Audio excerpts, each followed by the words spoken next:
Hi there, I'm Abyssal Heaven, and today I'm going to be showcasing my design for a selectable floor water elevator. What this will do is dispense a column of water for you to ride up to exactly the floor you want to go to. This is infinitely expandable upwards and relatively simple to build, so let's get into it. Believe it or not, this elevator is actually powered by scaffolding. If you look at a piece of scaffolding with the debug menu by pressing F3, in the targeted block section on the right, you'll see an attribute called distance, currently with a value of 1, which is the distance that tower of scaffolding is from the nearest supporting block, this iron trap door right here. When that distance value changes, for example, by me flipping this iron trap door, all of this scaffolding in a tower will update their distance value in a vertical chain that goes upwards, which can be detected by the observers, sending a pulse up this tower. So you'll see, I flip this trapdoor, a pulse is sent upward in the tower. And when I flip it again, it changes back. Now, if we were to add a supporting block somewhere up on this tower, that'll interrupt the chain of these scaffolding updating because these pieces of scaffolding are still closest to this supporting block. Now, when we flip this trapdoor, our pulse only goes up to the piece of scaffolding underneath the trapdoor. And that is the concept which powers this elevator. By carefully controlling the timing of the opening and closing of the trapdoors underneath the scaffolding, we can choose exactly which dispensers are fired, which will create a water column that will bring us right to the desired floor. So, let's get to building this thing, shall we?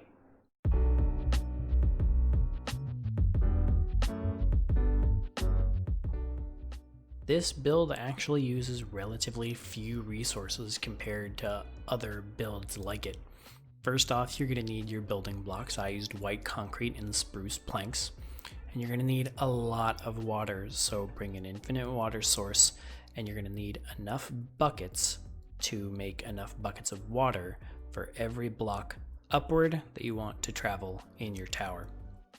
And for every one of those blocks upward, you're going to also need a dispenser to dispense the bucket of water, a piece of scaffolding, and an observer to observe the scaffolding. You're also going to need a handful of extra observers in order to make some of the timing circuits, as well as 2 extra pieces of scaffolding per floor.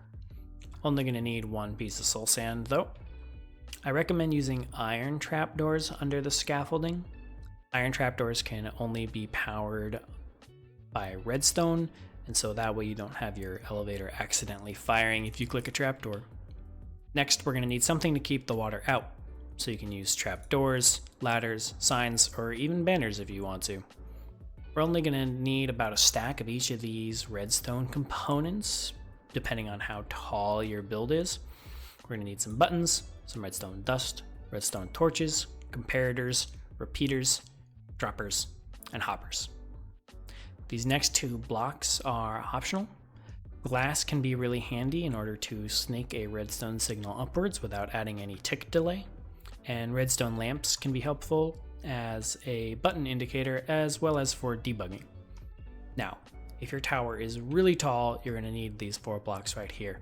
Some redstone blocks, sticky pistons, slime, honey works too, and some blocks that don't stick to honey or slime, like glazed terracotta, melons, pumpkins, or obsidian. We're going to start off by building the basic structure of the elevator tower. For this, all you need is your soul sand block, your building blocks, your dispensers, and whatever you've chosen to keep the water out. We're going to start by deciding where our column of water is going to go. Place down our soul sand block. Then we're just going to surround it really quickly with building blocks.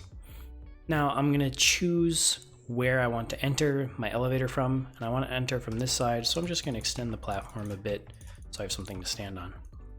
Next, since I'm entering from this side, I'm going to surround the soul sand block on the side that isn't the entrance with solid blocks. Now you have to choose one of these 3 blocks to be where your tower of dispensers is going to go. I like to put the dispensers off to the side so that with my solid block and my trapdoors, I can kind of hide them behind the block so they're not as noticeable. Finally, you're going to need to make sure that you have a solid block next to your tower of dispensers so that they can be powered. And then you just keep repeating this pattern up as many times as you want until you get to the first floor. So just solid blocks, blocking in the water, bunch of dispensers looking in towards the soul sand, and then something to block the water. Again, here I chose the trapdoors. And then when you get to your floor, just kind of repeat the same thing, except instead of the trapdoors, you just, have your floor. And then you can just keep repeating this process for as many floors as you want. You can have 4 blocks between floors or 40. It doesn't matter in this design. So I'm going to build up this tower real big, and I'll see you in a second. Great, our tower is all nice and built up. Just as one final note, the tallest dispenser in your tower just needs to be at the floor level of your tallest floor. So now we're going to build the scaffolding tower behind it. For that, we're just going to need observers, our building blocks, some scaffolding, our iron trapdoors, and some torches can be helpful. What I'm going to do with the torches is just mark where the floor level of each of our floors is. And that's just going to help in the building process. So what we're going to do is go over to the back here and count out to 4. So 1, 2, 3, 4, and we can break the other blocks. We're going to take our iron trapdoor and we're going to place it right here so that it's facing towards the tower. And then we're going to put our scaffolding in a line like this so that the last block is one away from the trapdoor and this one is on top of our building block. Next, we're going to target the bottom of the scaffolding and hold down the right mouse button. It's going to continue to place scaffolding until we let go. And the scaffolding only needs to go up to the level of the very last dispenser, like so. Next, we're going to take our observers and we're going to face them into the scaffolding so that we can see their faces through the scaffolding. I'm going to do that for every single piece of scaffolding all the way up. I'm going to do that off camera, and I'll be right back. Now that the observers are in place, we can finish off by coming to the floor level that we marked with our torches, coming to the back side of the scaffolding and placing 1, 2 blocks, breaking this one, putting an iron trap door down, and 2 pieces of scaffolding. And we're going to do that at every floor except for the top floor because we won't need to. And voila. Now that our tower is built, it's time to do the redstone for the timing circuits. For these, we're going to need all of our redstone components, so comparators, repeaters, some solid blocks, torches, observers, hoppers, droppers, and of course, redstone dust. We're going to come down here by the solid block with our trapdoor on it at the bottom. We're going to place a piece of dust with a repeater facing into it. Behind the repeater, solid block, redstone dust on top. Over to the side, solid block with a torch coming off the side. Then we're going to put 2 hoppers facing into one another underneath this torch and solid block. Out of this hopper with the redstone torch above, we're going to put a comparator going out, and then a solid block next to the other hopper with a redstone comparator facing into this solid block. Facing into the lower comparator, we're going to place an observer so you can see his face over here, and then another observer facing into that observer and the redstone dot on his little butt. Next, we're going to go ahead and take a temporary block and put that next to the piece of redstone dust so that we can come over here and place a downwards facing dropper by crouching. Then we're going to put a upwards facing dropper into that dropper, and then finally a solid block next to the lower dropper. This is a compact long delay circuit by Cobblestone and Dirt. I'm not going to get too into the details of how this works. If you want to learn more, you can check out the video link in the description to Cobblestone and Dirt's original video on this. But the short and sweet version is that when we power this solid block right here, it's going to trigger a timer that we can configure by adding or removing items from this hopper. So we're going to copy this same design with a minor modification to every remaining floor. For the remaining floors, we're going to come underneath our solid block by 1 and then out by 2 and place a piece of redstone dust on both of those blocks. Next, we're going to put 2 hoppers facing into each other again. And on top of the farther hopper are a solid block and then a redstone torch so that it powers this line and flips our trapdoor down. Next, we're going to come over here to the side and add some blocks for our comparators to sit in, again out of the hopper with the redstone torch above, comparator coming out, and then next to the other hopper, a comparator going into this solid block. Again, our observer going into that comparator, an observer going into that observer, redstone dust on top. Grab our solid block that we can use as a temporary block to place our downwards facing dropper, and then an upwards facing dropper and a solid block next to the lower dropper. Now we're going to do the exact same thing for every remaining floor. Now that we've copied the timing circuit to the remaining floors, all we have left to do is install the button panel, hook it up to the timers, and give this thing a test. So we're going to start by just expanding our platform here a little bit to make room for our buttons. Since we have 3 floors, I'm going to add 1, 2, 3 buttons. So this one will be for the second floor, this one will be for the third floor, and this one will be for the top floor. Our goal here is to have each of the buttons trigger the bottom timer, as well as the timer for their respective floors. The only exception, of course, is the top floor, because all you need to do is trigger the bottom timer for the entire tower to light up. The way that we're going to isolate these buttons is by placing solid blocks in a zigzag pattern like that with a piece of redstone dust on top.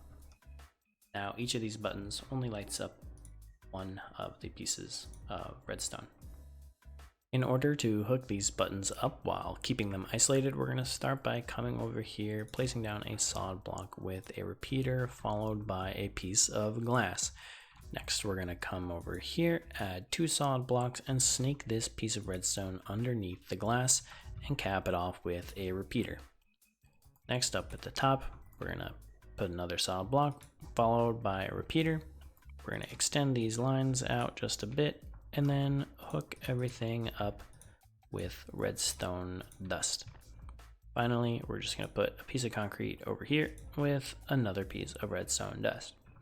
So what we've just achieved is that this redstone line will be powered when any of the 3 buttons are pushed, but this redstone line will only be powered by the second floor button, and this redstone line will only be powered by the third floor button. Now we can hook all of this up to their respective floors. First, we'll start with the easy one and just snake this redstone line into this solid block right here, and now that timer is all hooked up. Next, we're gonna use the line right here to connect to the second floor timer, and so we're gonna do that by just extending this line out a bit and making a staircase for this redstone line to go up. You might need to change how you're routing your redstone lines depending on the size and shape of your particular tower, but now this one's all wired up properly. One thing to note is that you need to make sure that you have signal strength by the time that it actually reaches your timer. In some cases, if your floors are very high up like this one here, you're going to need to use some other methods of bringing the redstone signal upwards, and so that's why we use these blocks over here. So I'm going to grab a redstone block, a sticky piston, some slime, and our block that doesn't stick to slime. The goal here is I'm going to try and make the tower as high up as I can before we're going to lose signal strength, and I'm going to use glass blocks to snake the redstone signal upwards as high as I can. And then once I've about reached as high as I can go, I'm going to go one more up off the side with a solid block and then put a redstone torch off of the side. Next to that redstone torch, I'm going to place a sticky piston facing upwards so that it's powered by default, and then I'm going to build a slime tower. I'm going to come up to the level that the trigger for our timer is on, and then I'm going to put one more slime block and a redstone block. At the level of our trigger, we're going to put down our block that doesn't stick to honey or slime, and then we're just going to put redstone dust in a line like so. This way, when the piston retracts, which it does so instantly, it's going to power this redstone line and trigger our timer with only one additional tick of delay from this redstone torch. If your tower is even taller, such that you reach the block limit that a piston can push, you can always continue to chain them together by placing sticky piston on top of the redstone block and continuing on like so. One thing to note is that because we've added a tick of delay in this line by adding the redstone torch, we have to add a tick of delay down here on this repeater in order to account for that. The reason for this is because you always want the trapdoors for your floors to trigger before the trapdoor for the bottom floor. If you don't have it set up that way, the dispensers will misfire and spit water all over the place, and it'll be a big pain in the butt to clean up. Now it's time to set up our timers and make sure that we got the timing right. So what we're going to do is we're going to start off by placing one block in the bottom dropper for each one of our timers. Doesn't matter which block it is, but it does need to be only one block. Next, we're going to come down to the timer on the ground floor, and we're going to choose some number of items to put in the hopper, and we're going to call this our base number. I'm going to start with 10, but if your tower is super tall, you might need to start with a base number higher than 10 to make sure that your water elevator is active long enough for you to get all the way up. So I'm going to choose our base number of 10. For each successive floor, you're going to need to add at least one more block to the hopper. So in this case, on the second floor, I'm going to go ahead and try 11 blocks. Now you may need to add more blocks in between floors if the distance between successive floors is super tall.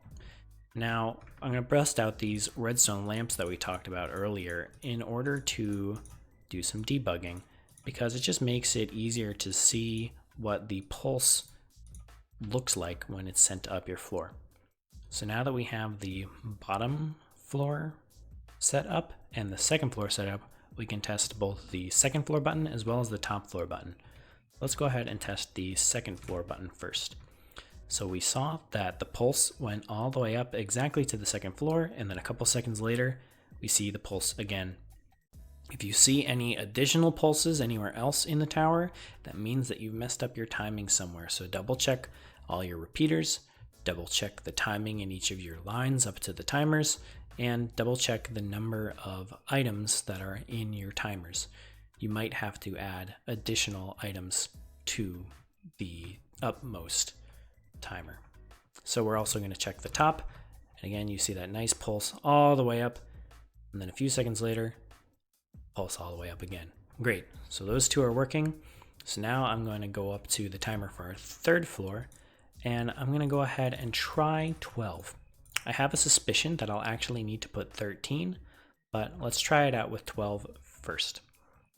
So I'm going to come over here, press the button for the third floor. Okay, first pulse went perfectly. And you could see there that the pulse actually went slightly above where it was supposed to. Let me try it again. You might be able to see what I'm talking about. That pulse ended here, which is what we want. You saw that pulse ended there. So we're just, 12 blocks is just not enough. So I'm going to add one more block. So it's 13 in here now. And now when I press the button for the third floor, again, we see that pulse. It ends at this block right here. And then a couple seconds later, it ends right there. And you keep repeating this process of adding blocks to the timer. So if this one is 13, then the next one might need to be 14 or even 15, and so on until your tower fires its pulses nice and smooth and you don't get any extra pulsing. And now the only thing left to do is fill up all of these dispensers with your buckets of water, and you're done. And there you have it. Your custom water elevator is now up and running. If for whatever reason you do have a dispenser misfire, just go ahead and remove the water source and replace the bucket of water in the dispenser and try again. And also, just as a note, the timers do have a cooldown, so you'll need to wait a little bit to press the button again. You can't spam it. But that's all I have for right now. I hope you guys liked this design for a custom selectable floor water elevator. And I hope I see you again real soon. Have a good one, and happy building.